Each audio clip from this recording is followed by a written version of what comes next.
we're prepared to die for.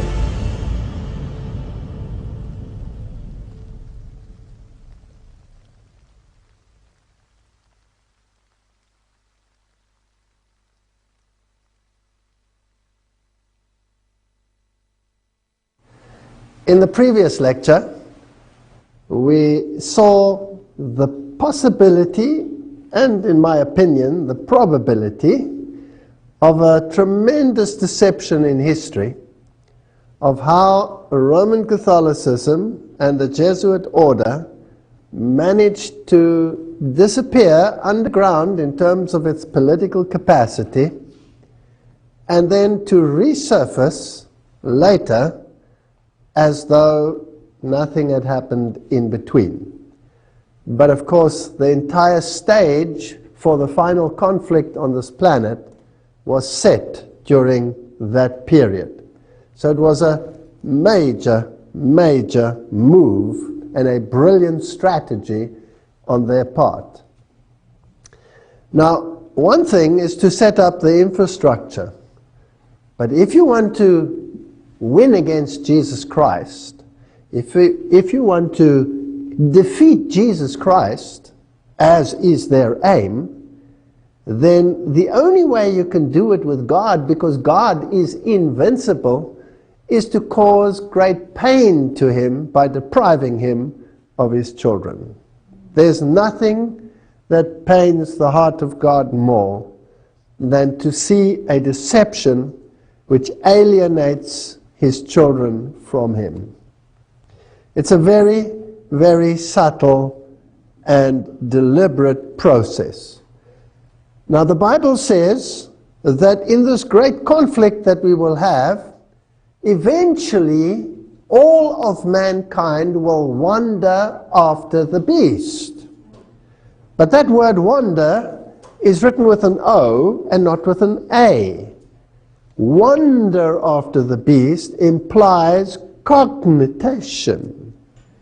In other words, this war is not so much a physical war, which it also is, as it is a battle for the mind. Because it is in the mind where the decision is made whether you belong to Jesus Christ or whether you belong to another force. That's where the battle takes place. In the process, you may die. In the process, you may end up on the stake. In the process, many things can happen. Nations can rise, nations can fall, wars can come. All of these things can happen. But do not fear those who can destroy the body. You must rather fear the one who can destroy the entire human being, body, soul, spirit, in the final conflict or in the final judgment that will take place. And the devil wants mankind to be destroyed. And the only way that he can achieve it is by changing their mindset. So this has always been a battle for the mind. And we learned in the last lecture that the Jesuit order created all the school systems, which eventually became the school systems of the entire world. And they introduced learning against learning, where the two mindsets could clash. On the one hand, you had the Protestant mindset, which said that the Bible is the standard of all righteousness and should be the basis of all schooling. And on the other hand, you had Gnosticism. Man is the center of everything, and man is the one who has to be exalted to the level of deity. So that is emulating the voice of the serpent in the Garden of Eden. Now, the greatest strategy to win the mind over that the Jesuits used was Jesuit theater, Jesuit drama. Now, if we look it up in the Encyclopedia Britannica, it tells us Jesuit drama, program of theater, developed for educational and propagandist purposes in the colleges of the Society of Jesus during the 16th, 17th, and 18th centuries. Cultivated as a medium for disseminating Roman Catholic doctrine, drama flourished in the Jesuit schools for more than 200 years. evolving from modest student exercises to elaborate productions that often rivaled the contemporary public stage in polish and technical skill. The earliest recorded performance of a Jesuit play was in 1551 at the newly founded whatever in Sicily. In less than 20 years, plays were being performed at more than a dozen of the new Jesuit colleges springing up in cities across the continent, including Rome, Sevilla, Cordoba, Innsbruck, Munich, Vienna, and it grew into a mighty organization. By the mid-17th century, there were 300 Jesuit colleges in Europe, and in almost every one, at least one play was given each year. So originally the plays were pious to attract the people and the Protestants to come and look. But eventually, gradually, other things started creeping in.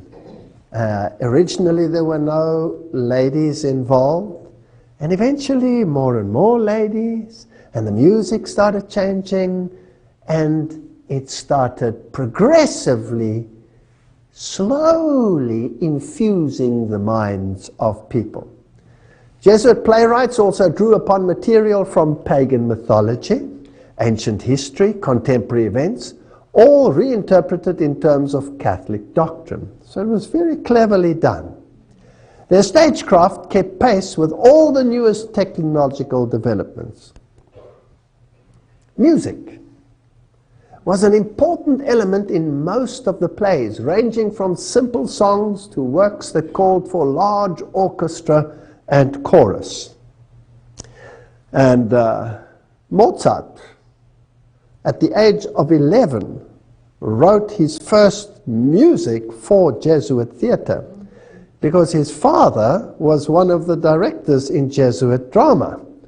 And this is where the great music world was introduced into this way of acting and affecting the mind. Eventually it included ballet, opera was brought in, and extravagance and luxury of many of the Jesuit productions came under heavy attack. Many of the productions were enormously expensive. So they spared no cost. And yet it cost them nothing. How did they do this? Well, one chariot taken from the enemy, Sun Tzu said, is worth 20 of our own. You never use your own money, you always use the money of others. Dramatic performances were prohibited or limited in many areas, and they ceased altogether in 1773. So this period when the Jesuits were being banned all over Europe, even the Jesuit drama disappeared. It was gone. It ceased altogether in 1773, when the Society of Jesus was temporarily suppressed. So my question is, did it really disappear, or did it just go underground to reappear in another form? So really, did it disappear? That's a very good question. Well, let's ask a very modern web page, www.jesuitcp.org, their own web page, Jesuit Arts. It's definitely not gone. Let's go a little back into history. For almost 500 years, they say, theater has played a vital role in the curricula of Jesuit schools. Today, this is them speaking now. In Dallas, Jesuit theater builds on that tradition by offering a broad range of opportunities for students. And they talk about the plays and the absurdist plays and all of these issues. Drama troupes they have. This group of seniors performs in local middle schools on a weekly basis as a part of Jesuit community service program. So they take their Jesuit theater into the schools. And Jesuit supports these activities with a broad curricular offering, including theater, arts, stage acting, stagecraft, directing for theater. And then they ask you to be part of Jesuit theater. And it seems as though a little college here is doing something and a little college there is doing something. But they are far more brilliant than that. Embedded in ratio studiorum, rational studies, were the elements of entertainment, dramatic production, composition, rhetoric, eloquence. And these courses interlinked with the spiritual exercises. So here was something to control the mind. Ignatian way of thinking, taking you into a supernatural form of religion, experiential religion, where experience becomes the norm. The feelings dictate, but the mind is bypassed. So they introduced spiritual exercises in the most subtle way to intensify the experience of Catholic doctrine over Scripture and Protestantism. They resulted in a genre of spectacular plays that won distinction as Jesuit theater. So writes, it's written in Rulers of Evil. Jesuit priest Athanasius Kircher then added something to this theater. And what he invented was the megaphone, so that he could speak to greater audiences. And then he invented broadcasting. So he is the father of the modern technology that we see right here in our midst today. Camera theater.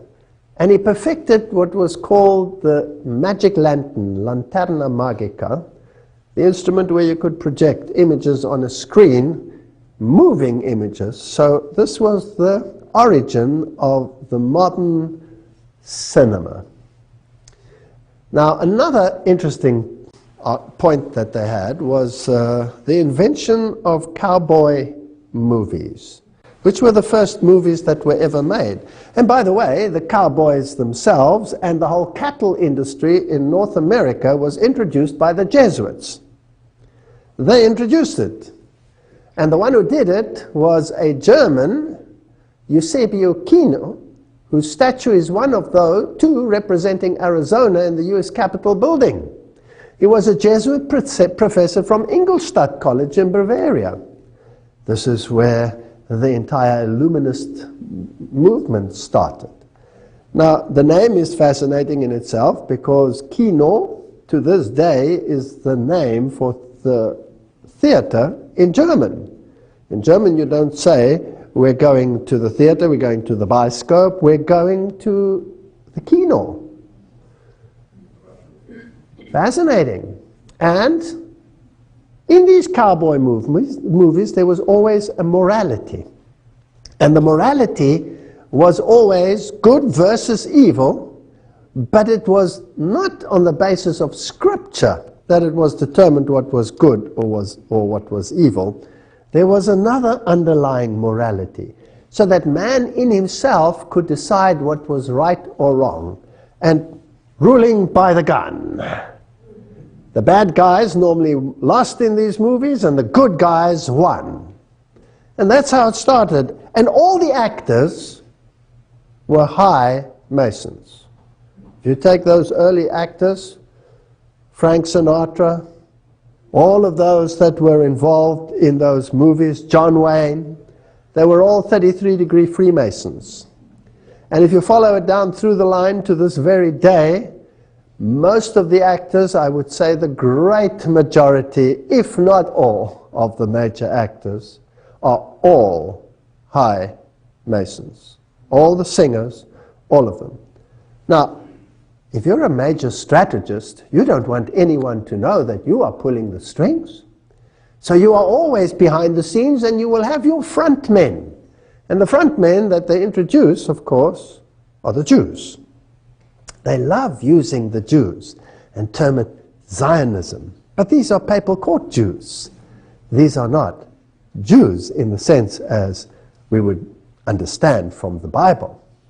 So knowing and obeying Scripture is not necessary in comprehending the ways of good and evil. And this is what the devil said in Eden. You will know good and evil. You don't need God to dictate it for you. Now, after World War II, during September 1957, Pope John the 23rd gave Jesuit theater a broader horizon with his encyclical Miranda Prostus. And this is what he wrote. Men must be brought into closer communion with one another. They must become socially minded. Have you heard of social doctrine? The technical arts, cinema, sound, broadcasting, and television can achieve this aim far more easily than the printed word. The Catholic Church is keenly desirous that these means be converted to the spreading and advancement of everything that can be truly called good. I want to remind you that in the occult world, in the esoteric world, good becomes evil and evil becomes good. So if somebody says something is good, you could in your mind just twist it around and say evil must triumph. Embracing, as she does, the whole of human society within the orbit of her divinely appointed mission, she is directly concerned with the fostering of civilization amongst all people. So here is a move to embrace all of humanity.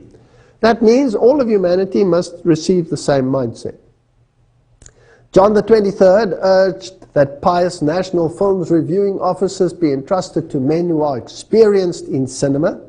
At the same time, we urge that the faithful, and particularly those who are militant in the cause of Catholic action, and added there, that must be the Jesuits and their protege, they are the ones, be suitably instructed so that they may appreciate the need for giving these officers their willing, united, and effective support.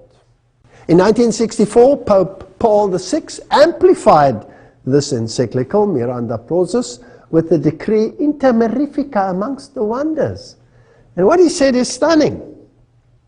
He said, quote, "It is the Church's birthright to use," please note, to use and own the press, the cinema, the radio, television, and others of like nature. That must include the internet. So how much of the media world does he control? Do they want to control? Own and control? All of it. All of it. Then he cited a special responsibility for the proper use of the means of social communication, which rests on journalists, writers, actors, designers, producers, exhibitors, distributors, operators, sellers, critics. So even that which you hear about that which is done by them will be done by them, so the critics will be either on this side or that side of the spectrum, using Hegelian dialectic to so confuse you that you don't know whether you're Arthur or Martha at the end of the day. So it is the Church's birthright not only to own, but to control all media, all social media. The quality of the entertainment content was decreed in a section of Inter Mirifica encouraging the chronicling, the description, the representation of moral evil, which can, with the help of the means of social communication and with suitable dramatization, lead to a deeper knowledge and analysis of man and to manifestation of the true and the good in all their splendor. Here's the battle for the mind, good and evil. Now, what good and evil? Biblical, based, good and evil, or worldly based, good and evil? Esoteric, good and evil. Well, let's continue. Emboldened by this papal decree, social communicators have been talking about free speech and all of the issues that are involved. Now, if we take cognizance of the fact that there are to own, control all the media, and to use it to instill mindsets in people, then I would like to know how this is achieved without anyone knowing how it's done. Isn't that what the General Sun Tzu said? We have to achieve things without anyone knowing how it's done. And we must never, ever be the target. It's always good to use the enemy to do the work for you. And even if you represent the enemy, you will pretend that you are not the enemy, that someone else is the enemy, so that it's never you. There's always a front. Now we're going to look at some of these productions and see if we can see a pattern. The Simpsons and philosophy, the door of Homer, etc. If you read a little bit about it, it says it's a non-fiction book analyzing the philosopher and popular culture effects on the American animated sitcom. Now, people think, this stuff is silly. Who cares about all of these idiotic cartoon characters? Millions of people are sitting and watching. Millions. These playwrights that write these episodes receive millions of dollars in salary. And if you want to know what type of people are involved in writing these scripts, you will be stunned, because they are the most educated people on the planet. Harvard graduates with PhDs in philosophy and mathematics. And they use occult numerology in order to achieve what they want to achieve. So now let's have a look at some of these. And if you look at it, you'll think it was sort of innocuous. The 33rd episode of the show aired in season 2 was titled The War of the Simpsons. The episode features a plot that gives tribute to Ernest Hemingway's Old Man of the Sea and features a battle for the ages between Homer Simpson and General Sherman. Let us quickly examine the numerology of Sherman. And if you look at this numerology, you'll find that Simpson adds up to, if you take the numeric value of the letters, to 33. Now, if you look at that, you might get confused because there are many forms of numerology out there. And looking at this, you wonder, how does this add up to 33? Since when is S, the value of S, 1? Because normally in the alphabet, you take the value of where the letter is in the alphabet. So A would be 1, B would be 2, C would be 3, etc. So why does this add up to 33? The same with Sherman. Why does that add up to 33? And here you have a 33, and it was the 33rd episode. Now, I'm just showing you this to show you that there is numerology involved. Now, numerology is a Gnostic, pagan, Kabbalistic, if you like, art. Everything that the Kabbalist will do is steeped in numerology. Everything has numbers. Everything moves in precise cycles. They will not make a move until the situation is right, till the solstice is in the right place, till the right liturgy has appeared. Everything is governed by numerology. There is an ethos of power in numerology. Now, the numbering system that they are using here is not the normal numbering system, but the Pythagorean numbering system. And if you take Pythagorean numerology, then S indeed becomes 1, and I indeed becomes 9, and 4, and 7, etc., etc., etc. So it's a highly sophisticated mathematical formula that they're using, and the names have very specific meanings. Now, you don't know that as you're watching it. You're just watching a silly movie. But put into these, there are subliminals to affect your mind. And they plant ideas which your subconscious picks up. And eventually, everybody starts thinking along those lines. Now, this is a cartoon. It's an adult cartoon. Kids also watch it. But if you then add the press and the news media, and you can switch channels. I mean, you can go from CNN to BBC to Al Jazeera to whatever channel you want. You get exactly the same news at exactly the same time, repeated over and over again. There must be some coordination between those groups, otherwise they all wouldn't have exactly the same thing. Don't you think so? And there's a propaganda so that you believe what they say. So if you want to create an enemy, a public enemy, what's the best way to do it?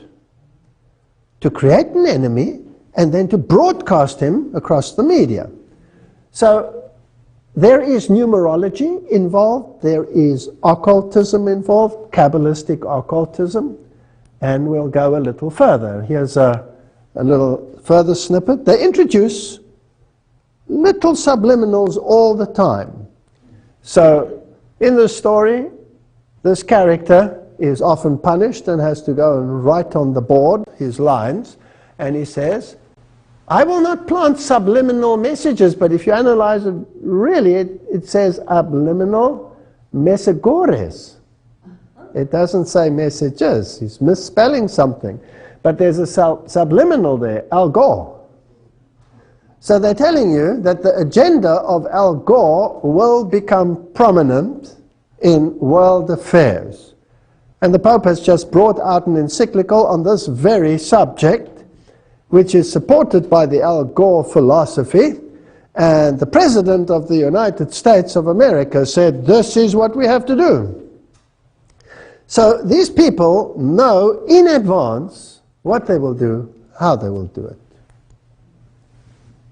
HDTV is worth every cent. HDTV is worth every cent. That means anybody watching it, any little kid with half a brain that can start reading, will know that he needs the best quality TV so that he can be indoctrinated in the best possible fashion with the latest light effects and everything that you need in order to affect the mind, bypassing the cognitive functions of the brain. Interesting? New York, 9/11.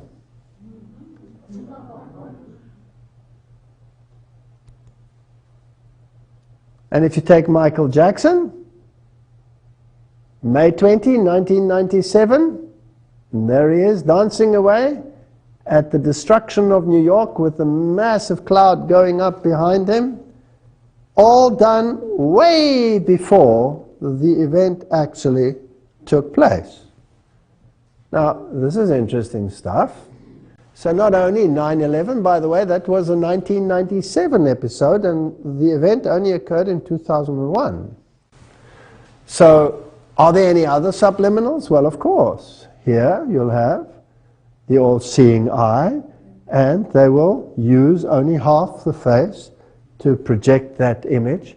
And when they're unpacking their toys, you have all the occult symbols present in these subliminals. Now these, remember, are not airy-fairy people writing these. These are Harvard graduates with PhDs in philosophy and mathematics, and they have exceedingly great depth of knowledge of occultism because it's in all their subliminals.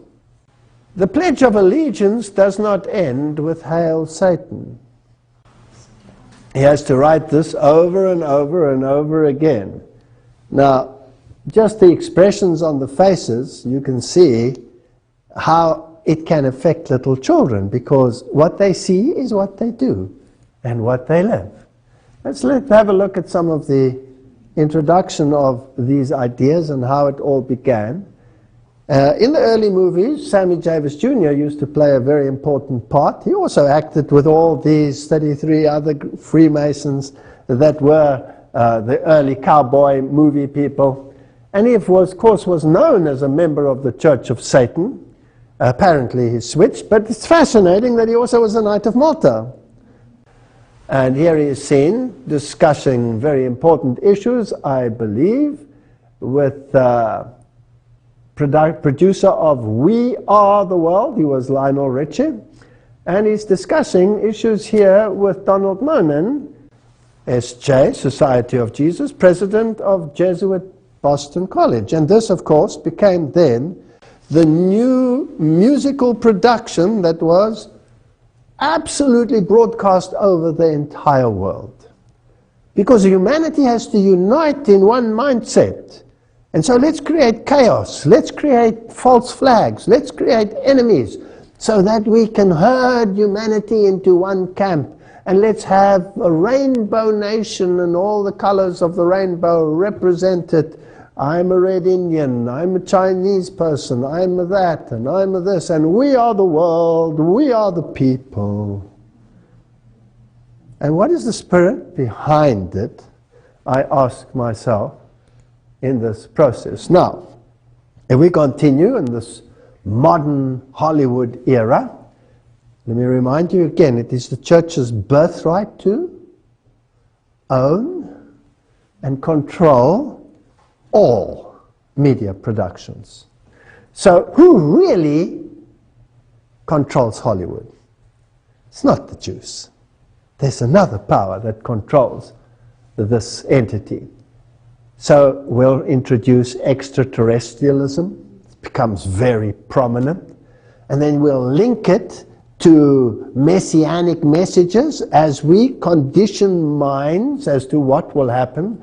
Close encounters of a third kind. Let's bring in things which can be, well, determined either extraterrestrial or demonic intervention. And all of the great megastars, well, they don't hide where their affiliations are, as you can see. Simon Cowell's little jet ski with his nice little Masonic symbol right on the front. They're not scared. And today, everything is out in the open. If you are interested, you can go to the web and you can punch in any actor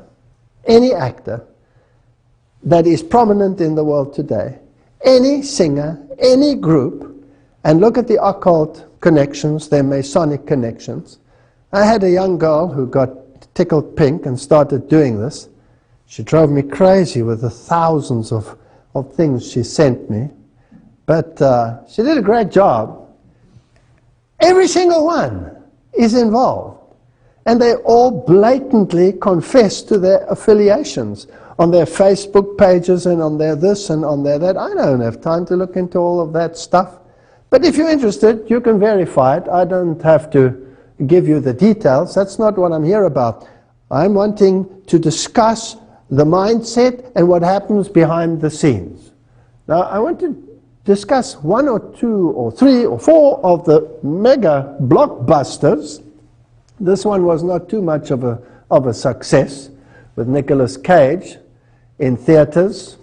Season of the Witch, in which there's a medieval night situation and this conflict between Islam and the Crusades and desertion, and then there is a witch who is possessed. But the way they deal with it, with all the blood and the gore and the drama to distract your mind, you always end up somewhere in a Catholic conclave.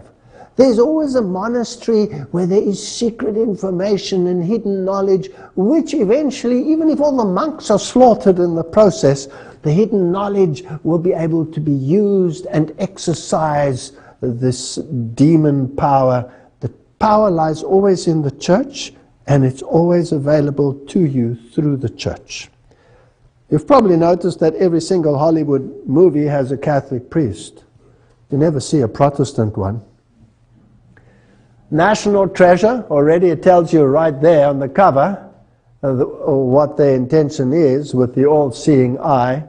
And this one is so full of masonry, nobody should watch this stuff. But I'm just telling you that this is how children and people are being indoctrinated into a way of thinking.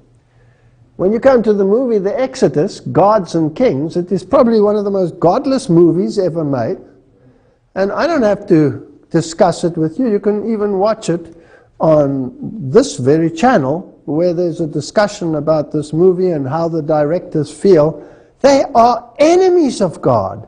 They hate God. They call Moses the most arrogant person that ever lived when the Bible says he was the most humble person that ever lived. They don't believe in God. They distort God. They twist the word of God. They ridicule God in every possible way. So they cannot be from God. They must be from the other camp. Then this massive production, The Kingdom of Heaven, spectacular, epic, and adventure. The main message of the movie is a post-Enlightenment opposition to violence carried out in the name of religion. Now there's a very powerful message. My question is, who creates the violence in the name of religion so that you can finally end the violence in the name of religion? Is it a master strategist sitting somewhere behind the scenes, pulling the strings, making enemies appear as enemies when actually there are no enemies, being in the field beforehand, using chariots of others as your own? Interesting. Again, if you want to find the Jesuit connection, you have to search a bit. You have to dig a little bit, but it's always there. It's somewhere in the wood pile. You just have to search around. Said Father Leo Lefebvre, the theology professor of Jesuit-run Fordham University. He said, you know, this is what the movie is about. The Times then tries to reassert the film's group hug, whatever status, with a quick quote from a cooperative priest who says exactly what they want to hear. The Reverend George Dennis, a Jesuit priest and a history professor at Loyola Marymount University in Los Angeles, who was one of the 5 experts provided with the script for Kingdom of Heaven, said he was impressed with the nuance and accuracy. The Christians are always the bad guys, the others are always the good guys. This is a mindset without the backdrop of history that is being instilled in humanity. Historically, I found it pretty accurate. Well, if you have a distorted mind, I don't know whether you know, but you cannot find the history of the Reformation in any meaningful way in any modern document dealing with that subject. You have to dig for the old moldy ones. When you open them, they have this moldy smell and this damp, acrid feel. Then you know you've got gold in your hands. Because the Jesuits have rewritten everything. They own the press. They own the press, so you rewrite history, as we will see. Not so fast, George, etc. So they're arguing about it, but the fact of the matter is what I'm showing you, the ones supporting it from behind are who? Jesuits. Jesuits. The Count of Monte Cristo. Probably one of the most brilliant allegorical movies. And the Count of Monte Cristo, who suffers greatly and eventually becomes mega rich, but he doesn't get the girl. Who is he? Well, he's none other than the Jesuit general himself. About the story of the Jesuits and the demise of the Jesuits and the resurrection of the Jesuits, immensely wealthy, that he can purchase the whole world, if you like.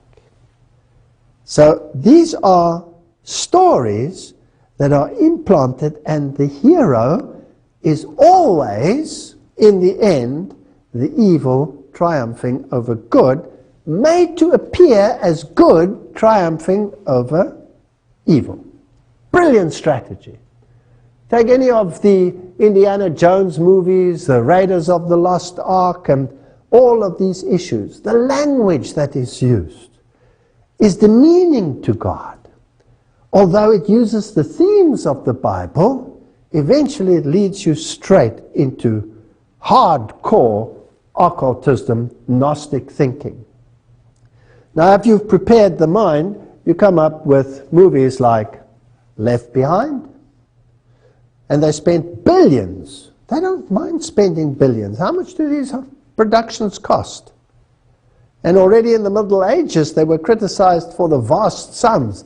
They feel nothing for spending millions upon millions, if not billions of dollars on a production, if the ends justify the means.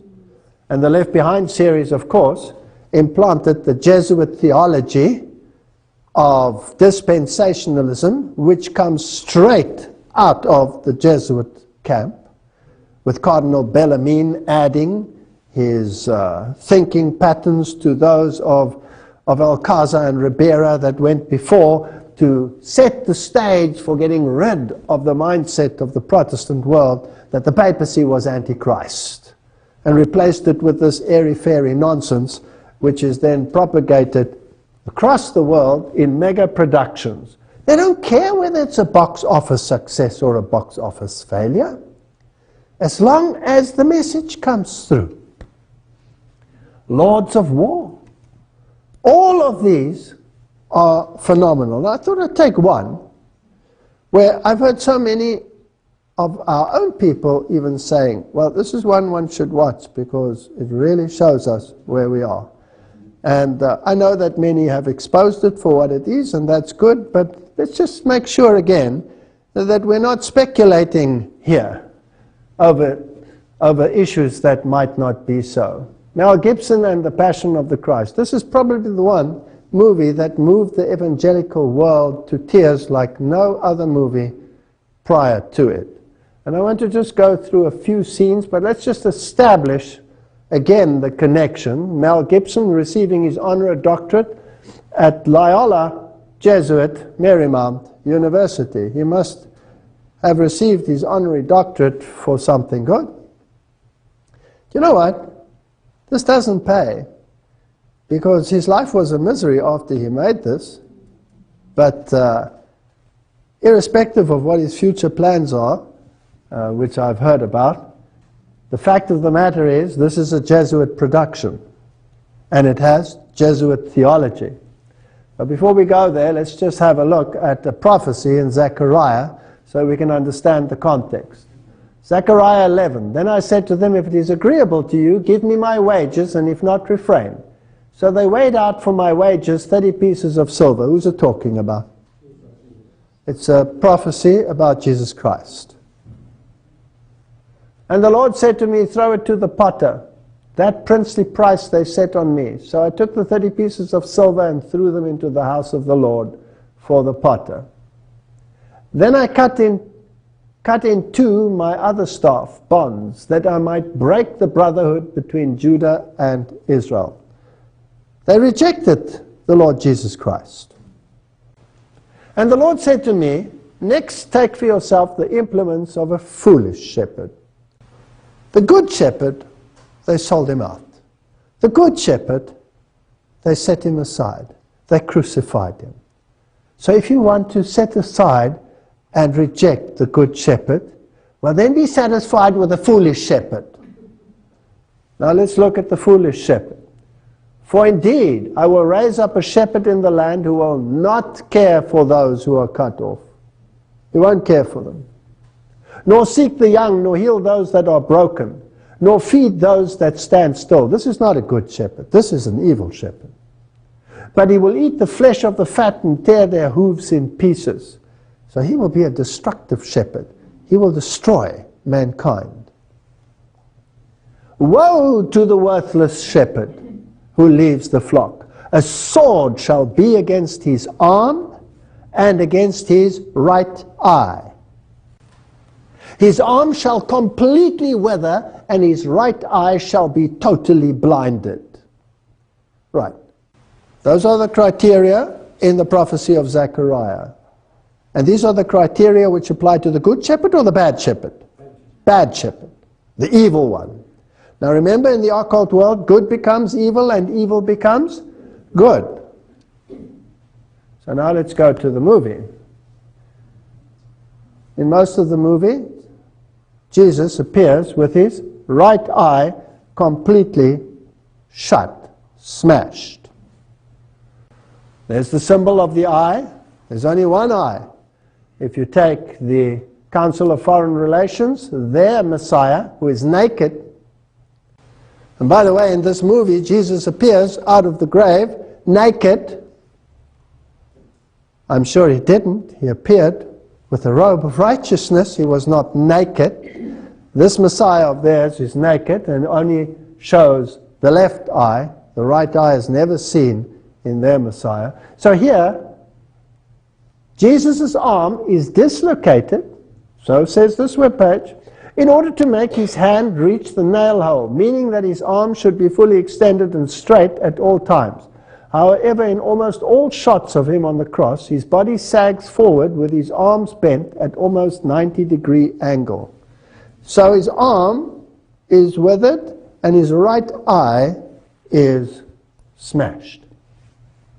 Now let's just make sure again Let's go to the occult world, Blavatsky. The devil is now called darkness by the church, whereas in the Bible, he's called the Son of God. The bright star of the early morning, Lucifer. There's a whole philosophy of dogmatic craft in the reason why the first archangel who sprang from the depth of chaos was called Lux, the luminous son of the morning. Or man, Vantarik dawn, he was transformed by the church into Lucifer or Satan because he is higher and older than Jehovah and had to be sacrificed to the new dogma. Now in the esoteric world, Satan is higher and older than the other brother, who is Jesus. And the war between the two of them is raging. And he, the older brother, was deprived of his position but will regain it. He will be the victor. So good becomes evil and evil becomes good. Of course, we know that he's a created being because the Bible tells us so. But not in the esoteric world. Or another quote here from Blavatsky. Esoterically, he's also the serpent or the dragon that tempted Eve. And the dragon is an old glyph for astral light, which is the wisdom of chaos. So Jehovah is the serpent. He's the bad one. God is evil. So evil becomes good and good becomes evil. Now let's continue. In the movie, while on the cross, Satan, with an effeminate image, walks by and he has the birth of the other Messiah. I want you to look at this child because you can see his hairy arms and his baldness and his demeanor, and we're going to just quickly play this.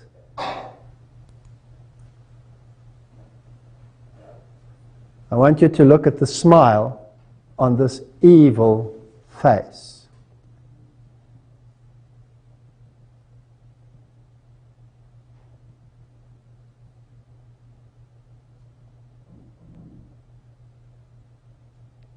As he looks at the cross.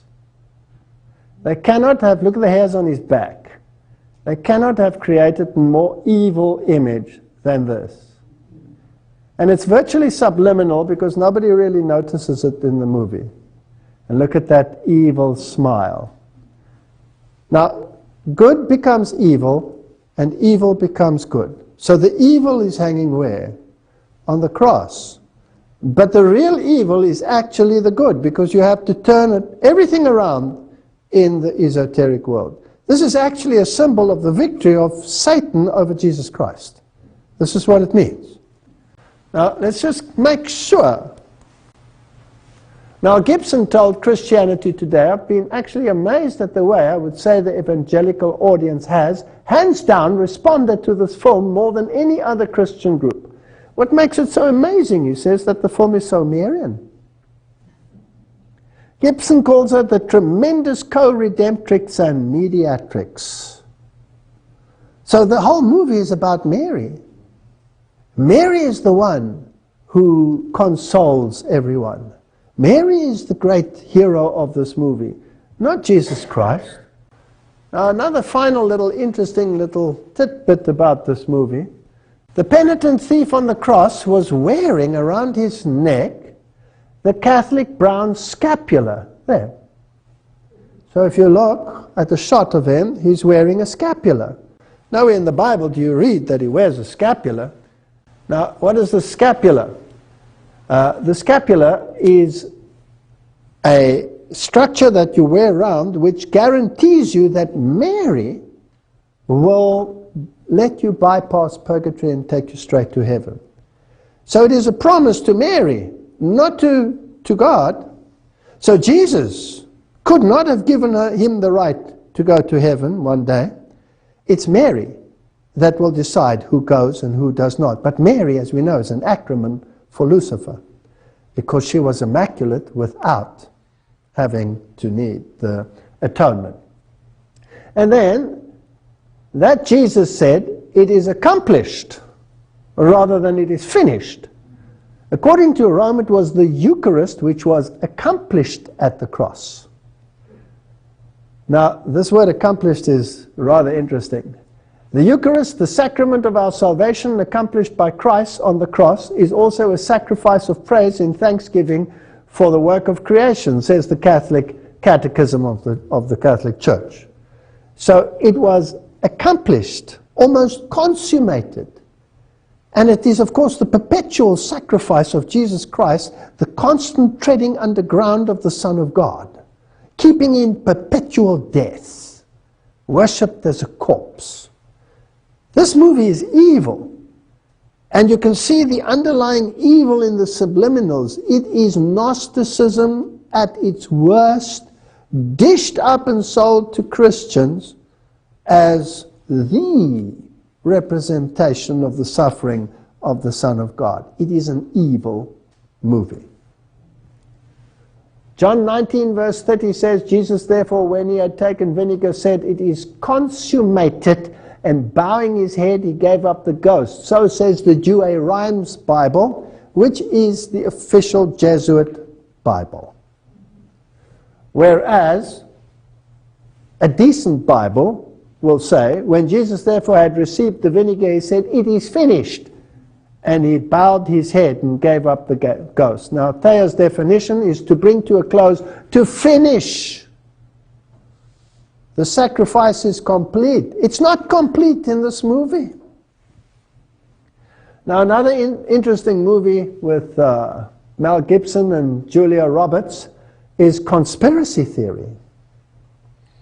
Now, there are people who love to talk about conspiracists. And there are many conspiracists out there who are incredibly confused. But if you have the filter of the Bible and prophecy, and you put everything through that filter, and what comes out at the other end harmonizes not only with history and current events, but with prophecy as well, it's not conspiracy, it's confederacy. And the Bible says, call it not a confederacy, a confederacy. So, I'm a confederist, I'm not a conspiracist. But in this movie, it's very interesting because he is subject to MK mind control, monarch mind control. And the whole issue is blatantly showing you how it is done. And in actual fact, this is what happens in the world. You can program anyone to do anything. So you can create the mega criminals and the murderers. When we were young, little children in school, there was no such thing as someone going psychologically berserk and blasting away everybody in the school. But now, it happens on such a regular basis. Have the kids changed? No. Something happening behind the scene. So all of these stars are all involved. Now, one of the things that is interesting about this movie, and it's only subliminal, it's only a flash. This book constantly appears in the movie. So Mel Gibson is in his mind-controlled state trying to get something, and he's trying to get copies of this book, and it's always disappearing, and he opens a shelf and it'll flash for a millisecond and be gone. And you have to look very carefully. I don't suggest any of you look. It's called The Catcher of the Rye. So I want to know, what's The Catcher of the Rye all about? Must be important. And who would suggest that something be in a movie of this nature? So I did some searching, and it's very hard to find, until I found something interesting. I found an interesting book, The Secrets of Jesuit Soup Making. Written, of course, by Jesuit brother Rick Curry. There's his title, S.J., Society of Jesus, and it is indeed a recipe book. But every book written by a Jesuit always has a what? Has a purpose. And it always is the mindset of the society as a whole regarding its oath and subject to the Jesuit general himself. So, of course, it is interlaced with all the Jesuit philosophy. And he's telling about his student days and how he was in a curriculum, etc. I was reflecting the other day on a Jesuit teacher of mine at St. Joseph, etc., and he talks about the curriculum. And he says here, the interesting thing is, the curriculum at St. Joseph was in the old style, the ratio studiorum, rational thinking. In other words, rationalism and not Bible-based thinking. The Jesuit plan of studies, first published in 1599, that was found in all the Jesuit high schools of the United States at that time, etc., etc., etc. So you're getting the picture. And then he says over here that he had an enormous impact on me, this teacher he had, this Jesuit, became a Jesuit himself. In English class, he had us read The Catcher in the Rye. Aha! Huh. So the Jesuits make you read that book, and there it is subliminally in this movie everywhere. I don't remember much about the novel from that first reading when I was a freshman, but I do remember that this Jesuit father said, this was the kind of novel you should read again and again in your lifetime. So I was interested, what is this all about? It's about rebellion. And it's brilliantly written. It is the normal development of a youth, and this youth develops the capacity, or the rebellion that comes up, and how to exercise this rebellion, and eventually to change the world through rebellion. But in such a brilliant way that the one who is rebellious against everything, his parents and society and you name it, turns out to be the greatest saint of them all. Who was the greatest rebel in heaven? And doesn't he want to appear as the greatest saint, the wronged one? So it's implanting a mindset of dissent against the order. What order was the Jesuit order created to destroy? Protestantism. So you have to rebel against Protestantism. One of the most evil movies in the history of Jesuitism is probably V for Vendetta. Now in this movie, they have this masked man, because he was injured, severely injured in a fire, so he went through the fires of affliction. It is a skit of the Jesuits and the gunpowder plot, where they wanted to blow up the British Parliament and King James. Now, again, whether it's a false flag and it's a double false flag or a triple false flag, let's not go into it, but British Parliament was that bastion of Protestantism that had banned Jesuitism and the mindset of Jesuitism and was the protecting factor of Protestantism. So it was the ultimate enemy. It had to be destroyed. And Guy Fawkes and 6 Jesuits wanted to blow up the British Parliament and the King, thus ridding the world of the menace of Protestantism. Now, the mask is the face of Guy Fawkes, who was sentenced to death and martyred. But in the movie, constantly, you are reminded that this story may never be forgotten. This man was not a villain, this man is a hero. Now, just in history alone, they've managed to do that, because every year on exactly the same date when he tried to blow it up, they celebrate Guy Fawkes. And it's a joyous occasion. Kids can't wait for Guy Fawkes. You positivize that which is negative, and you use the negative to your advantage. They even got Shakespeare to write it, which I doubt. His Jesuit superior wrote it for him, his Gnostic Medici learned supervisor, and filtered it in amongst the people as this evil of the Jesuits and made a joke of it. And eventually, as a consequence, the Jesuits were actually allowed to operate, or the Catholics at least, in England again. You always have to be a super strategist.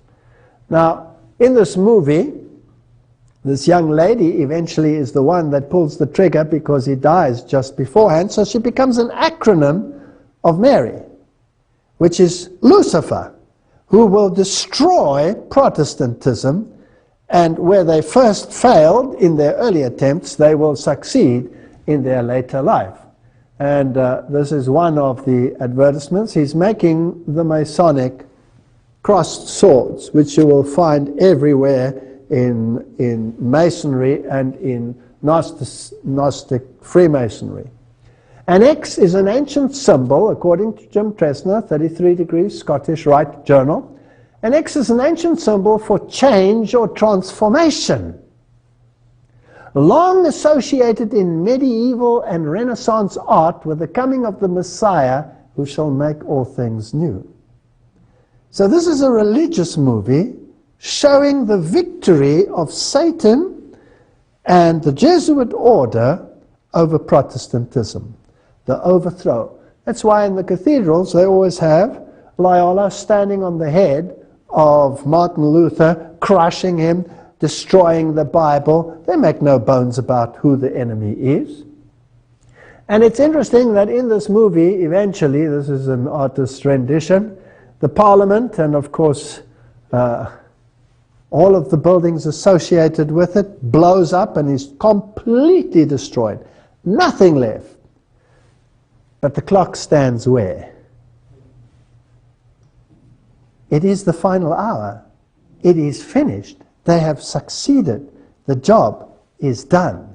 Protestantism and Bible-based theology will disappear. And eventually this masked man who stands for Guy Fawkes and the effort to overthrow Protestantism, the mask is worn by the entire nation. What does that mean? It means that the entire nation, through time, has been indoctrinated to have the same character and mold and thinking as they had. When the Bible tells us about the face of God, Moses was not to see the face of God. He conceived me from behind, because nobody can see the face of God and live. So I'll hide you in the cleft of a rock and I'll cover you with my hand.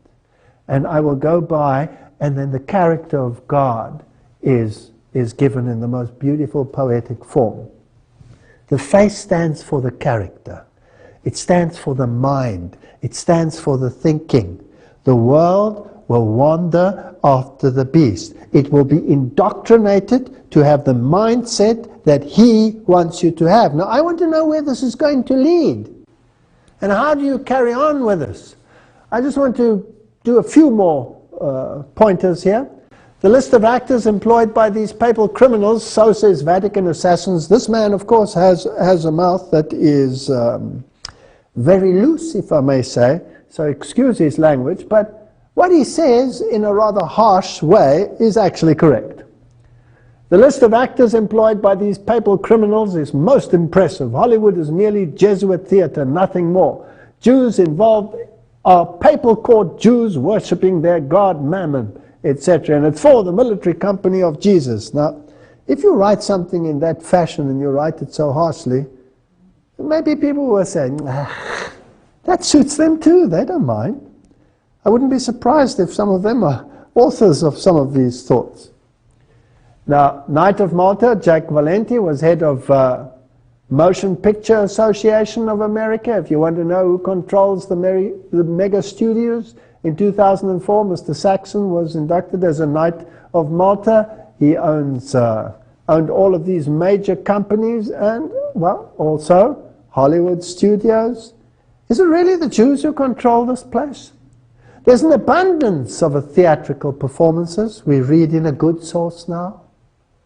You see, that's the one mindset. Let's achieve our aims through theater, through great performances that bypass the cognitive. Now let's see what God's way would be, the spirit of prophecy. There's an abundance of theatrical performances in our world, but in its highest order, it is without God. That's a fascinating statement. We need to now point the soul to the uplifted Savior. Deceptions, impositions, and every evil worker in the world. Satan, the wily foe in angels' garments, is working to deceive and destroy. The object of the death of Christ was to declare his righteousness, and no man, woman, or child can do this in their own strength or by their own words. So here's a false righteousness portrayed, in these movies. Here's another quote from Adventist Home. Through the drama, he has worked for ages to excite passion and glorify vice. The opera, with its fascinating display and bewildering music, the masquerade, the dance, the card tables, Satan employs to break down the barriers of principle and open the door to sensual indulgence. So there's two ways of reaching minds, one through the theatrical and one through the word. Shows and theaters. Satan's ruling passion is to pervert the intellect and to cause men to long for shows and theatrical performances. The experience and character of all who engage in this work will be in accordance with the food given the mind. The Lord has given evidence of his love to the world. There was no falsity, no acting in what he did. This is interesting. So we have two contrasting mindsets. Which one do you think will be the more popular in this world? Well, hands down. Now, let's get a little bit closer to very modern little children's stories and others, and find out what the real message is, and how the mind must be indoctrinated, and then eventually, where will it lead to? Because this is what I'm very passionate about. Now, in ancient Greece, the god Apollo and Artemis, or Pan and Diana in the other nomenclature, were very, very prominent deities. Even mentioned in the Bible is Diana of the Ephesians. And she's, of course, the goddess of fertility, and she's also the consort of the god Pan. Now, Pan has two sides to him. He has the goat side, the evil side, where he plays the pan flute, and he's the god of sexuality. He roars through the forests, causing panic. That's where the word panic comes from. Pan, chaos. He rapes, he pillages, he's violent. And then he has a good side, which is the good shepherd side, where he carries the sheep, and he is the good shepherd. And this is a very fascinating interplay of good and evil, because Satan has a yin-yang philosophy. Everybody has both sides of the coin, whereas God says, no, you don't have to be evil. You can be only good. You don't have to be balanced by evil in order to make good prominent. So here is the god Pan in his evil form with his pan flute. But he doesn't always have to be shown with his horns and his goat form. Now, if we go to animated movies, like you will find in Disney's Peter Pan, then who are the writers and the organizations? We all know that Walt Disney was a 33-degree Freemason. He was steeped in Medici learning. The Jesuits were behind him, obviously, because they are the harborers of Medici learning. They are the ones who control it in the world. They are the experts in the occult art and in Gnosticism and Kabbalism. Now, in this movie, there are a number of interesting characters. Peter Pan, Wendy, John and Michael Darling, and the mother, who is, of course, called Mary. It's obvious. And who is Peter Pan and who is Wendy? Well, if Peter Pan, it's an interesting Kabbalistic name as well, because Pan, the god of evil, has a consort who is Diana, but he also has a representative on this earth who is called Peter, if you get my drift. And in that theology, there is a female entity who is the mediator and the mediatrix, and that is Mary. So if you analyze the names, you have Peter Pan, you have Wendy, and you have John, and you have Michael. Now, the name John always in the occult world becomes an acronym for something else. We'll discuss this a little bit. Just to show you a little bit more of another side of Peter Pan, he always wears this little hat with a feather in it. Now, it's actually a replica, and well, we don't have to go into all the details. Just remember, Peter Pan has that little hat on his head. And he has funny ears, and obviously he's alien. He's not from this dimension. And there are the three little children, John, Wendy, and Michael. Now, let's have a look at the personalities. This you can find on any web page. You don't have to be a rocket scientist to find this. John is shown to be extremely sophisticated, despite his age. He often speaks in a sophisticated way, which his younger brother, Michael, usually mimics and repeats, although simplistically, in a stupid way, in other words. For example, John, "Oh, I should like very much to cross swords with some real buccaneers." Michael, "Yeah, and fight pirates too." Obviously, it's one and the same thing. The one is just sophisticated, the other one is not sophisticated. Now let me take you to heaven. In occult thinking, who's the older brother in heaven? Satan. Who's the younger stupid brother in heaven? Jesus. What's his other name? Michael. Okay. Now it's also interesting that this younger brother shows interest in piracy, which may explain why he plays the part of Captain Hook. Now, is Captain Hook the good guy or the bad guy? He's the bad guy. He's the evil one. And Michael always plays the part of the evil one. And they cross swords, and they're fighting. Now, these are the swords with which they fight, and it's all made to appear very congenial and interesting and funny, and kids love it, and adults love it too. But can you see that the sword can also double for a cross? So this is a battle for your soul. Now, how far will this eventually go, and what do the acronyms actually mean? Now, let's just make sure. I've shown this in an old one of mine, but I'll dig it up again for the purpose of this lecture. Here is a famous monastery, cathedral in Europe, where the great politicians of the world meet to make decisions for the New World Order. So when they visit there, this is where they will stay, and this is where they will deliberate. Now, in the garden, I found this statue, which they have titled David. And David is being depicted there as the good shepherd, but in his hand he has a pan flute. And David never played the pan flute, he played the lyre. The harp, at least, the harp. So, this is not David, this is the god Pan. And so I realized when I saw this statue, this is the god Pan in his good shepherd form. Now, whenever you show the yin, you must also show the yang. So, where in the cathedral will I find his other form, his evil form, to balance him out and make the esoteric Kabbalistic place complete? So I went looking for it, and I searched high and low until I eventually found it. And I found many other things on the relief of the building, and there it is. There he is. You see him? There's the god Pan in his evil form as the goat-footed god. So this is the god Pan. This is the one who they worship. But Pan has a representative on this planet. And that representative also has a general.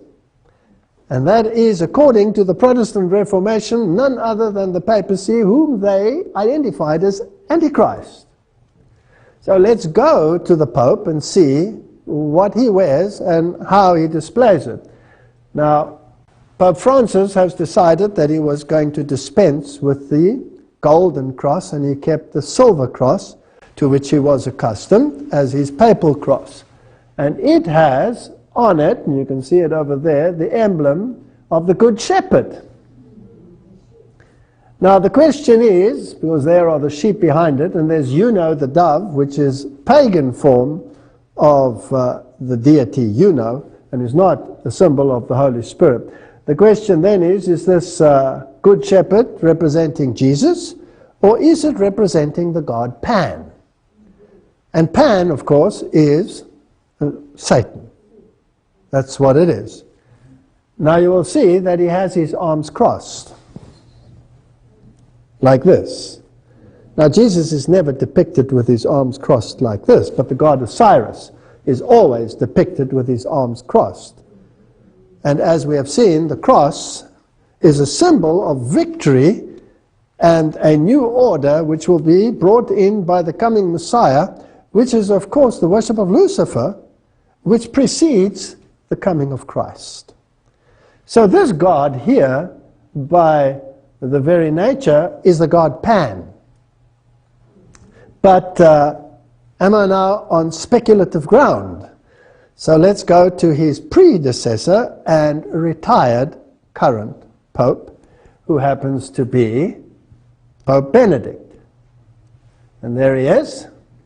And this is his coronation. And he's receiving a mitre. And on his mitre, there is a deity displayed. Now, I've tried to increase the size, but the quality is not very good. Of course, he has the broken cross there with him, symbol of the broken cross, the bent cross, symbol of victory over Christ, of Lucifer, with an emaciated Jesus hanging there. But this deity over here is playing an instrument, and if you look very carefully, you might recognize that it is the pan flute. So he has the god Pan right on his head. He's the representative of Satan on this planet. That is what the symbolism says.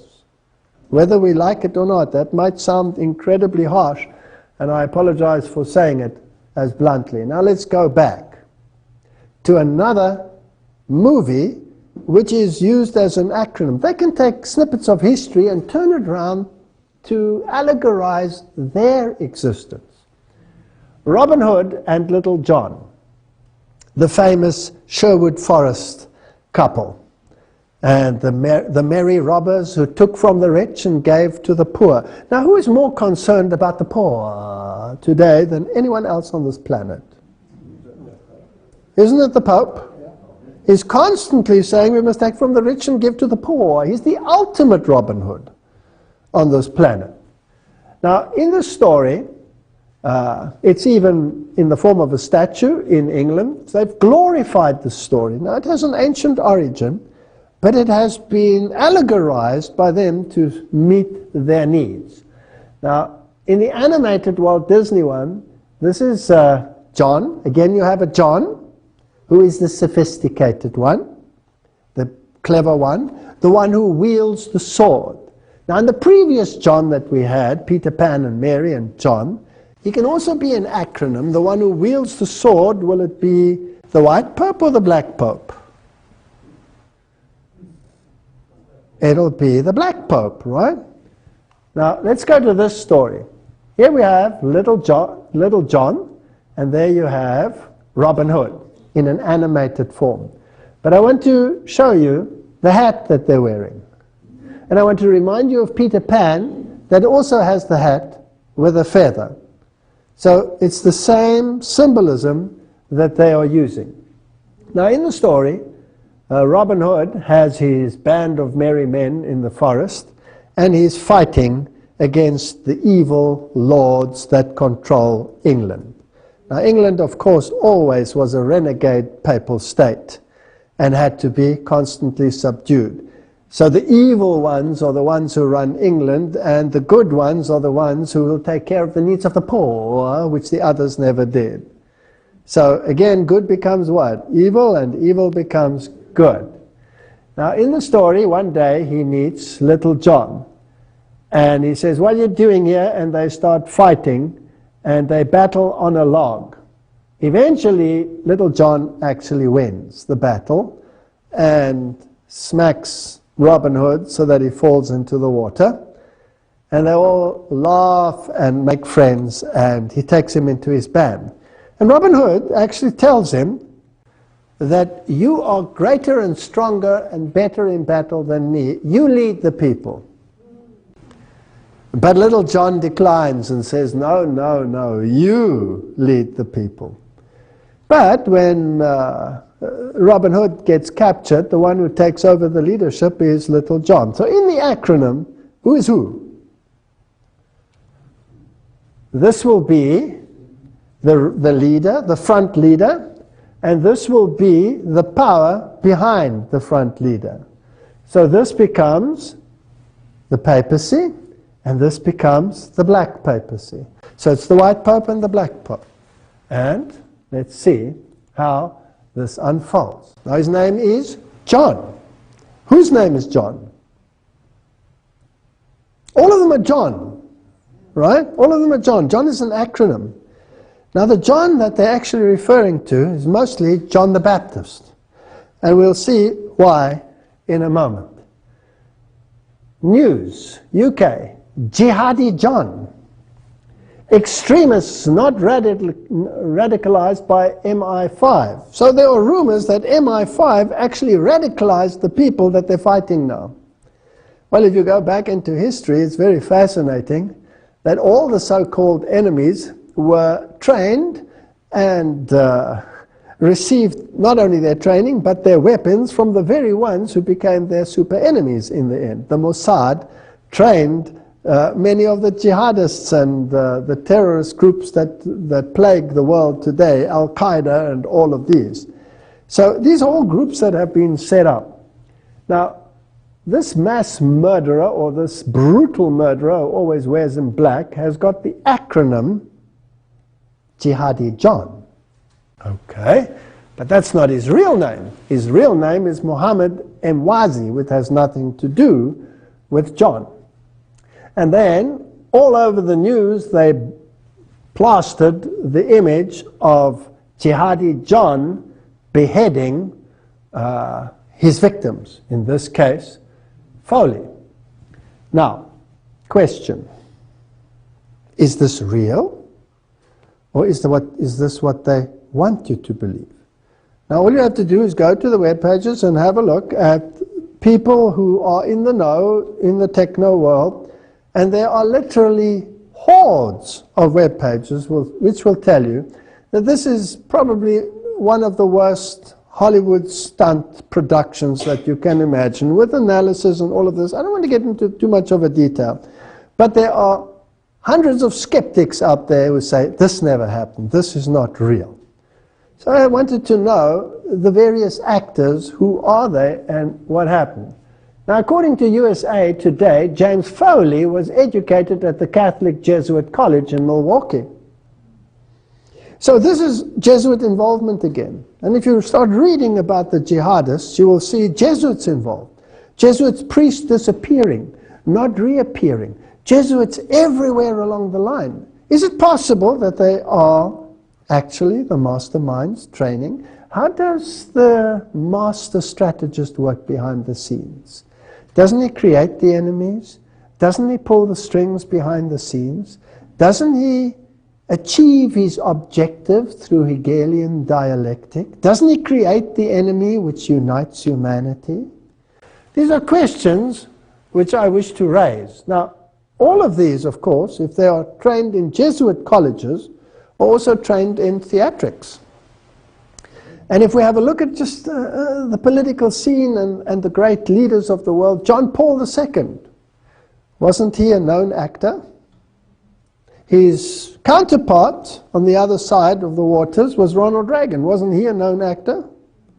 Yes. The governor of California, Arnold Schwarzenegger, is he not a trained actor?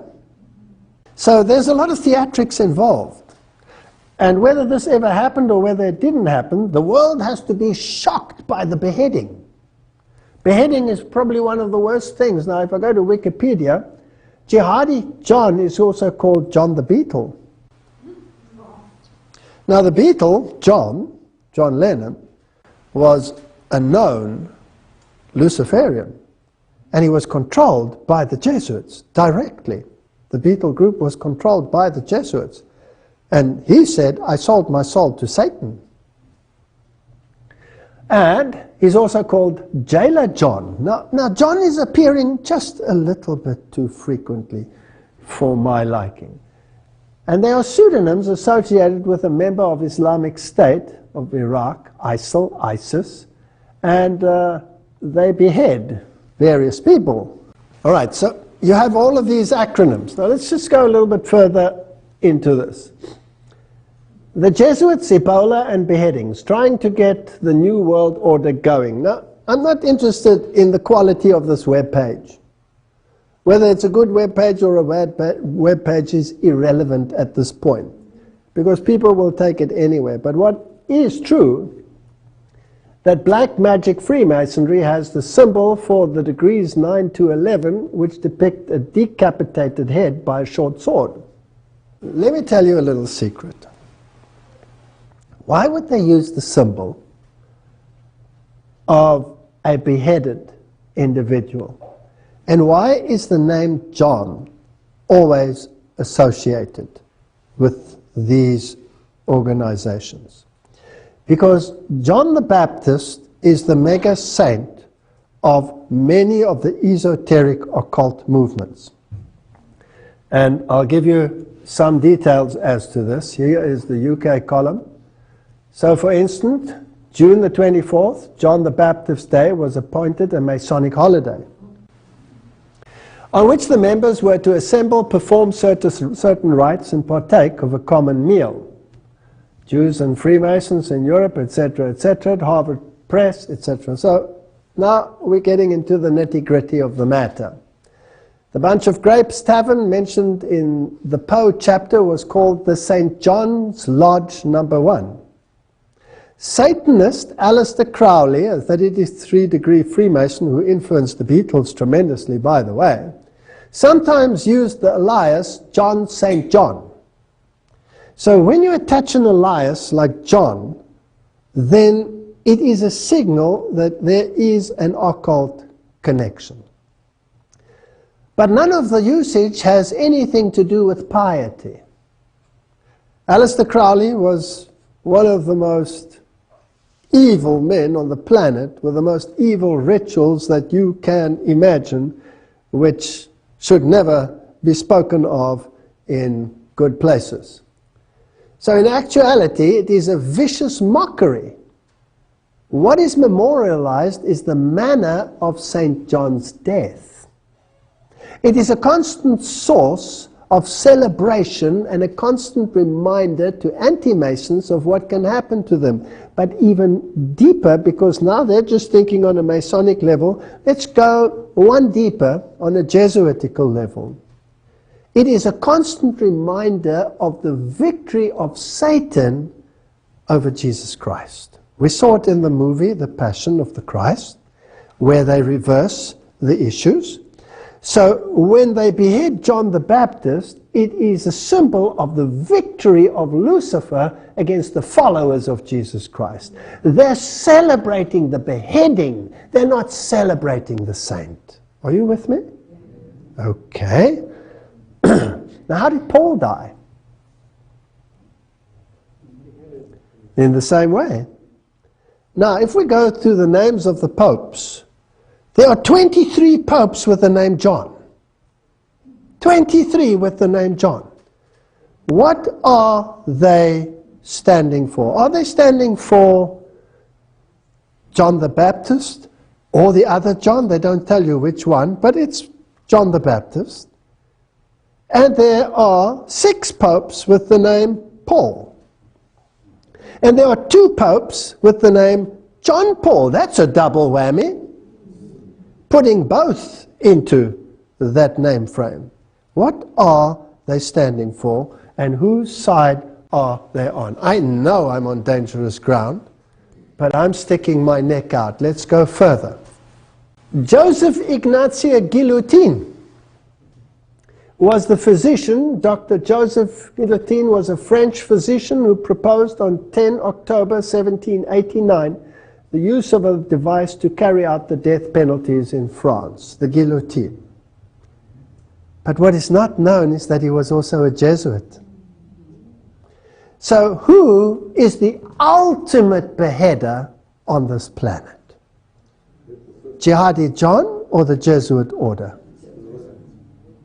And what they did in the French Revolution to bring in their new system of government, which we've talked about in the past in Revelation chapter 11, this beast that rises from the bottomless pit with this godless philosophy, will be controlled by people who celebrate victory over Christ by beheading.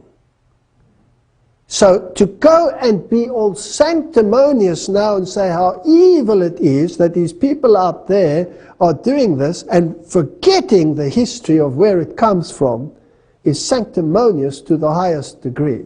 Not that I am propagating beheading anyone. This is the Cathedral of St. John the Divine. It is the largest cathedral, arguably, in the world.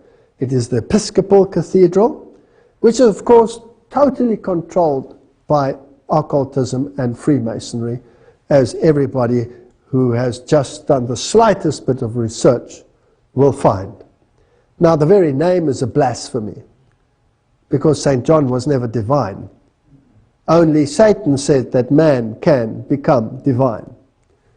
Now, this Cathedral of St. John the Divine, officially the Catholic Cathedral Church of St. John, the great divine in the city of Diocese of New York, they don't really tell you whether it's John the Baptist or whether it's John the other one. Enough that the acronym is John. Inside, for a while, they hung up the statue of the female Christ, which is a blasphemy in itself, and it was sculpted by the granddaughter of Sir Winston Churchill, whose Masonic apron can be seen right there in the British Lodge if you want to go there. This is Masonry. This is Masonry. And in this cathedral they also have the blessing of the beasts, where all the animals, cows and goats and bears and all kinds of creatures, horses are brought in. They poo all over the place, and then all these animals are blessed. Interesting. So, a female Christ. And here's an interesting webpage, Sinister Sites, and it tells you the destruction of New York City, including the Twin Towers, sculpted right on the building, because this cathedral is a work in progress. Everything is changed a little bit every year, something is added. Just like the Jesuits have a work in progress. And there's the pillar showing the destruction of New York City with the twin cities and the smoke going up behind it, just as you saw in The Simpsons, just as you saw in Michael Jackson's release. Is there something going on here behind the scenes? But not only that, they also have the Temple of Understanding in this cathedral, which is the United Nations organization which is there to bring about a one world religion, which we saw in the previous lecture has already been accomplished by the signing of the Unity of Religious Agreement. So we are heading towards a mindset that all religions need to come together. Who's the enemy? Who's the enemy? The enemy is the extremist. And the extremist is going to kill us, and the extremist is going to cut our head off, and he's coming to bomb me right here, and he's going to put a smart bomb in this place, and he's going to blow us to smithereens, etc. Fear is the mechanism of herding people into a camp. Now, I'm not interested, let me make this plain, or whether my allegories are right or whether they are wrong, whether they are spot on or whether they are off track. It's not relevant. The question is, where's it leading to?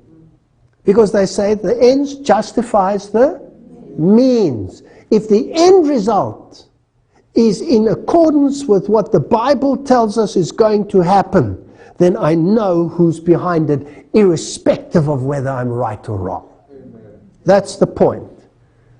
So let's have a look and see where it's heading.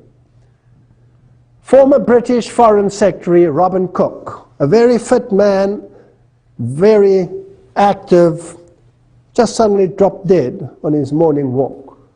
But leave it at that.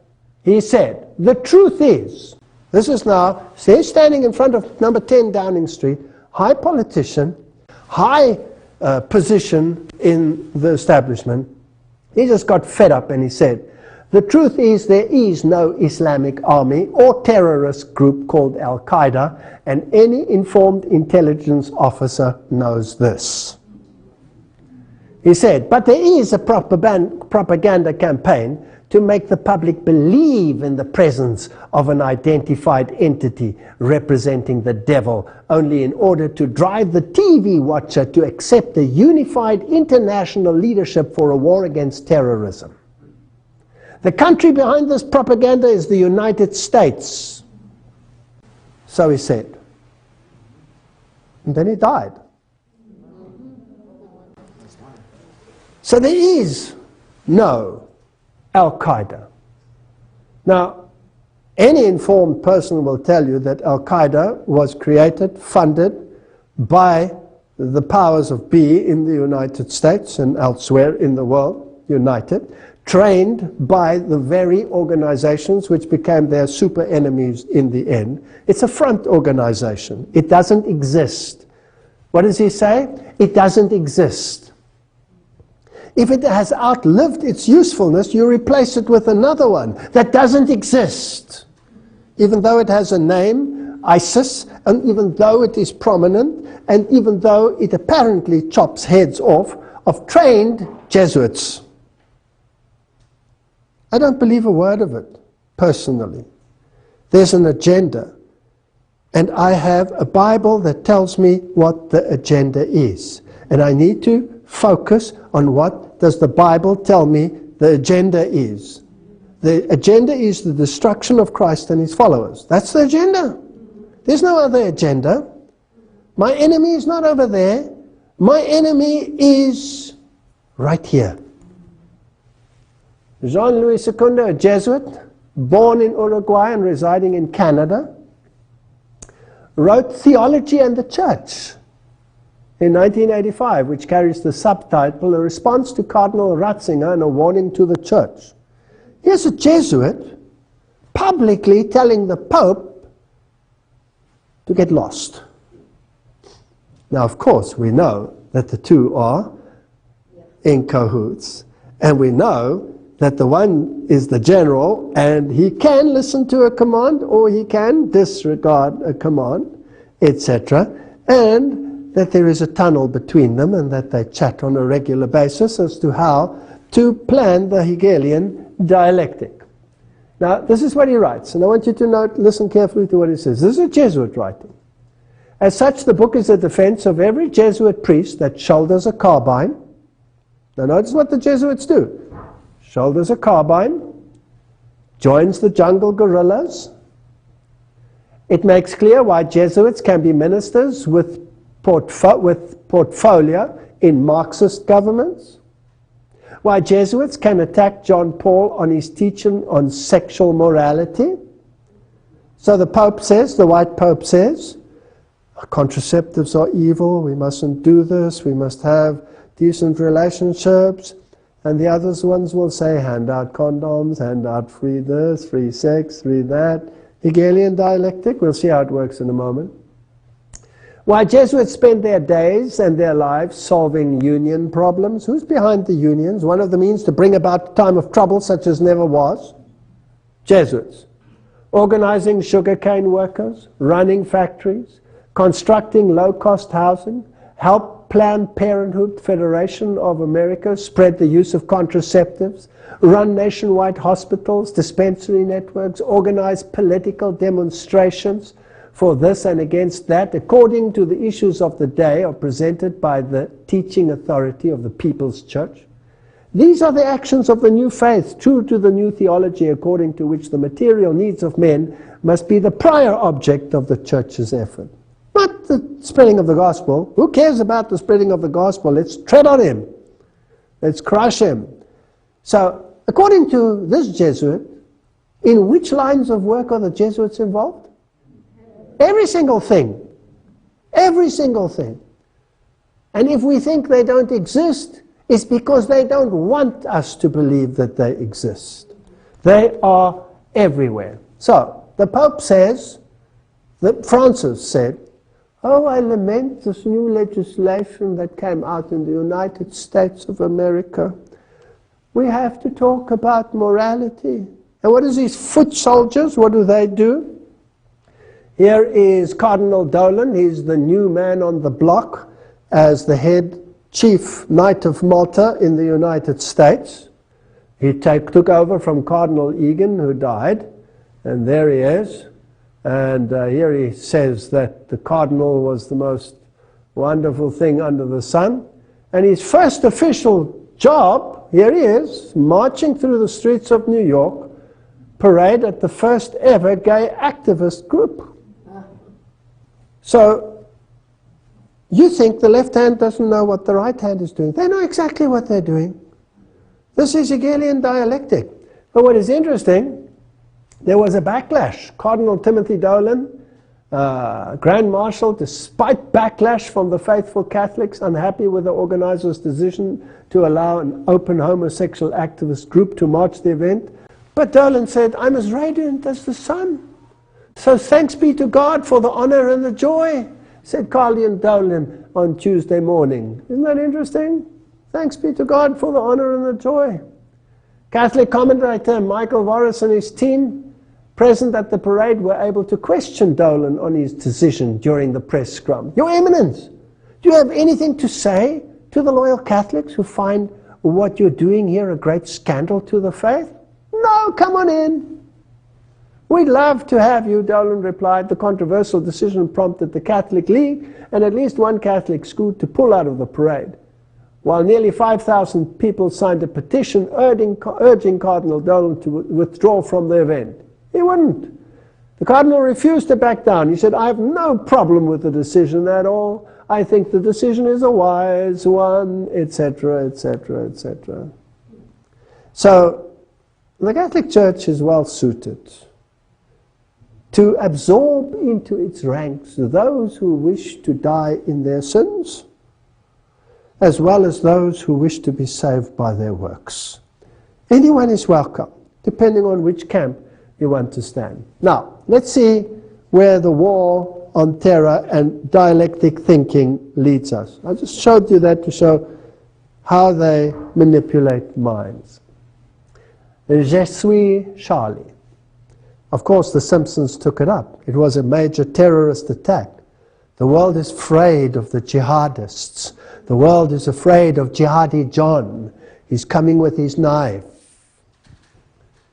So let's kill a few people here and let's kill a few people there. Didn't the general say we can sacrifice our own as well, so that eventually we can achieve our objective? So the Simpsons have sympathy with Jesuit Charlie. Muslims again call to outlaw defamation of religion, with exceptions. We don't want defamation of religion. They tried to get this act through the United Nations. It was rejected, where they say you're not allowed to say anything against any other religion. We want this law.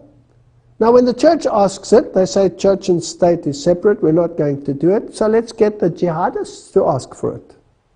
Let's get them to ask for it. Let's ask a front organization to ask for it. And the German parliamentarian, Schäuble, said, gezielte Tötung. We should be able to permit targeted death penalty. Do you know the death penalty has been removed in the world? But the Bible says, what does the Bible say?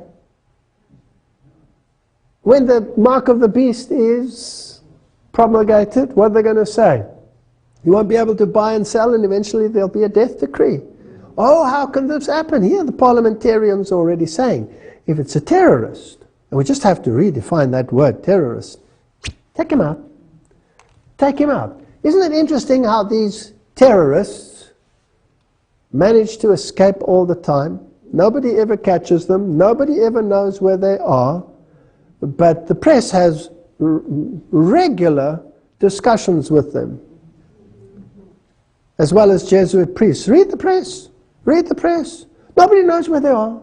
The mighty CIA can't catch them. And ISIS, well, they're the greatest enemy the world has ever seen. The United States says, no, we're not putting boots on the ground. If the Iraqi army can't do it, well, they'll have to learn through their pain. We're not going to do it. And the other television says, excuse me, how do the weapons end up in ISIS's hand? Oh, they've confiscated it. They've confiscated the tank, yes. Where did they get all the anti-aircraft ones? Did they go to Safeway supermarket and go and buy some of those things? Who supplies weapons like that? How do they get those weapons? Ask yourself some questions here. If this is the greatest enemy the world has ever faced, why not confront it? No, no, no. Send a pathetic army that you want to lose in the first place anyway. Send them to do it, so you hit two birds with one stone. This is strategy of the most brilliant kind. So, the White House resists calls to focus on Islamist terrorism at three-day extremism conference. No, no, no. We cannot say the problem is only the Islamists. The problem is extremism. But who's chopping off the heads? Oh, well, excuse me, who's apparently chopping off the heads? It's Jihadi John. It's ISIS. We've got to be afraid of ISIS. Are we going to condemn them? No, we're only condemning extremism. This is fascinating stuff. The international conference, which begins Tuesday in Washington, will seek ways of deterring homegrown terrorism, has been criticized by Republicans for failing to single out Islamist extremism for particular scrutiny. I mean, look at the terrorist attacks. How many heads do you want to lose? How many people do you want to see dead? They're the problem. No, they're not the problem. I wonder who the real problem is. Let's see. Pope Francis, Paris attacks, the result of deviant form of religion. And Pope Francis called on religious communities to condemn terrorism, especially Muslim leaders. He said, I express my hope that religious, political, and intellectual leaders, especially those of the Muslim community, will condemn all fundamentalist and extremist interpretation of religion with which attempts to justify such acts of violence. So yes, he mentions them, but he doesn't exclude others. And then he goes further. Vatican Radio, Pope Francis, religion should not be confined to personal conscience. Excuse me. Here he has a discussion with the Italian president, Sergio Mattarella, and he says, the orderly development of a civil pluralistic society requires that the authentic spirit of religion not be confined to personal conscience. Is this in harmony with the Bible, yes or no? No. No. But that its significant role in the construction of society is recognized, said Pope Francis, his remarks to the Italian president. Though independent, the church and state share the common responsibility. What kind of legislation do they want? They want the church and the state together to regulate conscience. Are we waiting for something like that? Isn't this a prophetic scenario in Revelation chapter 13? Okay, Ban Ki-moon proposed meeting of religious leaders at the UN. Radio Vatican again. UN Secretary Ban Ki-moon announced during the meeting against extremism, violent held in Washington this week, etc., etc. The meeting brought together representatives of 60 countries, and the Pope is going to speak at the United Nations. There's a major crisis in the world. We have to sort out this problem. In his speech, he warned of the apogee of a new generation of transnational terrorist groups, a strategy of these extremists. You hear this more and more. And Pope Francis? Pope condemns religious fundamentalism and Middle East violence. Pope Francis strongly condemned violence in the Middle East Friday on an interview with the Vatican correspondent, Barcelona-based daily whatever. He says, quote, a fundamentalist group, even if it kills no one, even if it strikes no one, is violent. Now it gets fascinating. The mental structure of fundamentalism is violence in the name of God. All right, so who does that include? What's the definition of fundamentalism again? Protestant form of thinking that takes the Bible literally. Do they know who the problem child is? Who could be part of this fundamentalist group that doesn't strike anyone and doesn't kill anyone, but by their philosophy is classified as violent? I'm interested. Please tell me. Well, the Roman Catholic Church doesn't have a problem with it. It says people who think that the scriptures should be the sole authority should logically become Seventh-day Adventists and keep Saturday holy. And Mary Online in 2003, the editor said, the challenge regarding the Sabbath Sunday question by Rome of 100 years ago remains either the Catholic Church is right or the Seventh-day Adventists are right. There can be no other choice, and if one chooses neither, then the whole doctrine of sola scriptura collapses, and with it the pillars upon which all of Protestantism stand. So there's only two choices here. Rome saying this, not me. Now let's go to Catholic Answers and ask them whether they understand the issue. They say Seventh-day Adventism cannot change its views on the Catholic Church being the whore of Babylon without admitting that it was wrong on the Sunday worship. It cannot admit that Sunday worship is not the mark of the beast without changing its views on the Jewish Sabbath. The Seventh-day Adventism cannot cease to be anti-Catholic without ceasing to be Seventh-day Adventism. Have they identified an enemy, yes or no? Now my next question would be, will they start indoctrinating minds against Seventh-day Adventism? And if they start doing that and starting to indoctrinate minds, because the ultimate enemy is not jihadist, the ultimate enemy is not ISIS, the ultimate enemy is those who follow Christ and keep his commandments. That is what Revelation chapter 13 says. Everything else is manipulation to receive the mindset. Now, what's the best medium to create the mindset? Television? Is that a good medium? Okay. Family Guy. One of the cartoons, probably one of the most disgusting cartoons out there. It's in the same category as The Simpsons. Also written by these brilliant, Gnostic, intelligent, PhD'd individuals who have the most vile way of dealing with religious matters. They have little statues and relics and things that they sell of God and of the characters. And what they do with God is so disgusting you cannot believe it. God creates Adam and Eve, and then he peeks at them when they are naked with a pile of pornography behind him. He's a pervert. God in their series picks up drunks and spends his time in the bar and picking up prostitutes. God doesn't create the world with the breath of his mouth. He creates it with his other end. It's disgusting what these people do. You can see they hate God. They hate everything about God. But millions of people watch this. Now let's see what they are saying.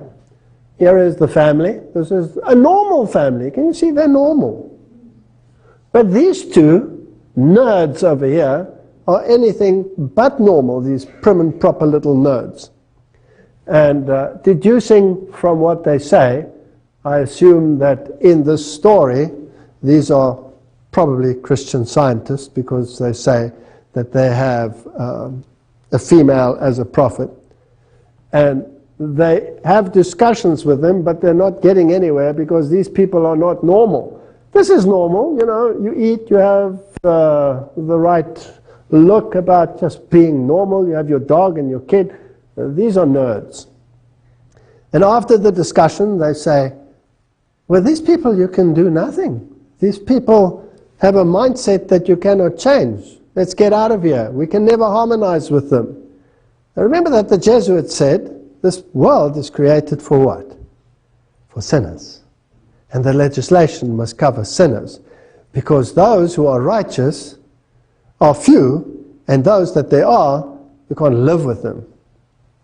Now, what's the final target? Let's have a look. I found this fascinating. Let's listen to it. I think we're wasting our time here. They're obviously very committed to their beliefs. But their beliefs are crazy, Brian. I don't know who's crazier, these people or those Seventh-day Adventists. I'm a Methodist. We believe that the Lord is our Savior, and we remember Him by going to church and praising Him every Sunday. I'm a Seventh-day Adventist. We believe all the same things that you believe, but we go to church on Saturdays. What?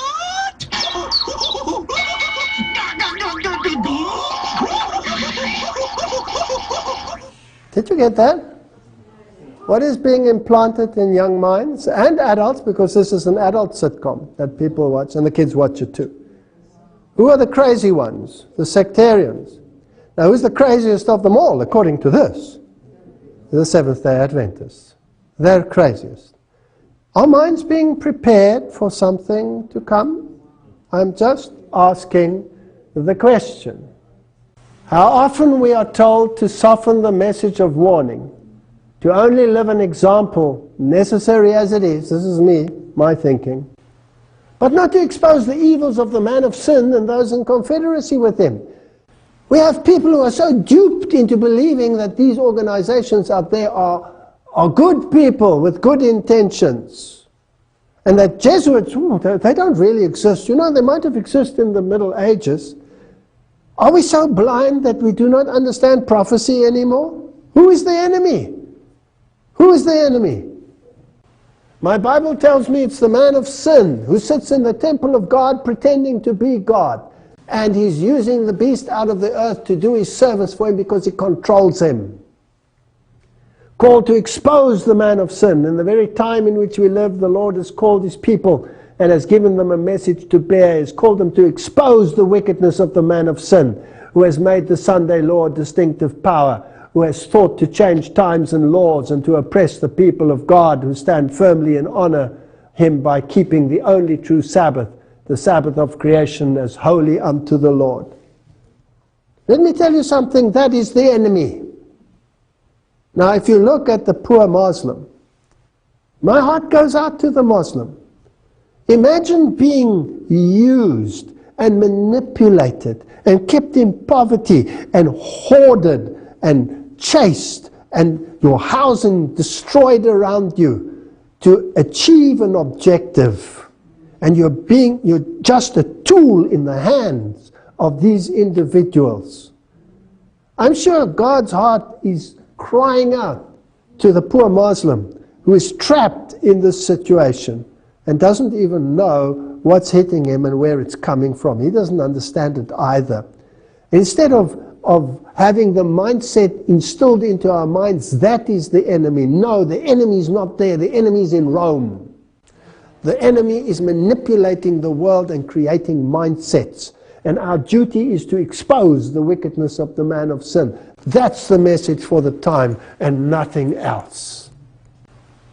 So may the Lord help us to spread a message that will not only reach the ears of deceived Protestants, not only reach the ears of deceived, marginalized, destroyed Muslims, but to reach the ears of this whole planet, every single one. We cannot now choose an enemy here and choose an enemy there when God has already revealed in His Word and through the spirit of prophecy who the enemy is. May God give us wisdom to deal with this issue. And where it is leading is part of the next episode. And what the final events are when everything is in place. Let's pray. Heavenly Father, there is so much deception out there in the world. And they control the press, they control the media, they control the internet. We have but a short time to bring this message to the forefront, to preach to people where the enemy is and what the decision is. The decision is between the commandments of God and the commandments of men. Who is in control? Is it the God of the universe, or is it the God of this world? Help us to make right decisions, and help us to focus on that which is relevant for our time, and to cry loud and to spare not, so that many may yet be saved. In Jesus' name, amen.